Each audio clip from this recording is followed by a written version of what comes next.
വിശുദ്ധ ഫ്രാൻസിസ് അസിസിയേക്കാൾ 20 വർഷം മുൻപ് ഇംഗ്ലണ്ടിൽ അതിസമ്പന്ന കുടുംബത്തിൽ ജനിച്ച യോർക്കിൽ നിന്നുള്ള വിശുദ്ധ റോബർട്ട് നീഡ് കഴിഞ്ഞിരുന്ന ഗുഹ കാണാൻ തീർത്ഥാടക പ്രവാഹം. നെയ്സ് ബാറഫ് എന്നു പേരുള്ള മനോഹരമായ പ്രദേശത്ത് ചെറിയൊരു നദിക്കരയിലുള്ള ഗുഹയിലായിരുന്നു 30 വർഷം റോബർട്ട് ജീവിച്ചത്. പ്രദേശവാസികളായ അനേകരെ അദ്ദേഹം കർത്താവിലേക്ക് ആകർഷിച്ചു.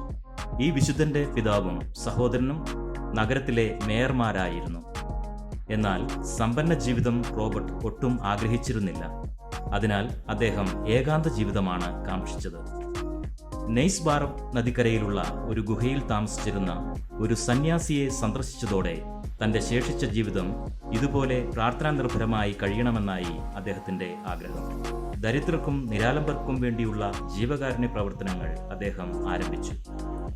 ജയിലിൽ നിന്ന് കുറ്റവാളികളെ മാനസാന്തരപ്പെടുത്തി ക്രിസ്തുവിലേക്ക് നയിക്കുക എന്നതായിരുന്നു അദ്ദേഹത്തിന്റെ പ്രിയപ്പെട്ട ചാരിറ്റി.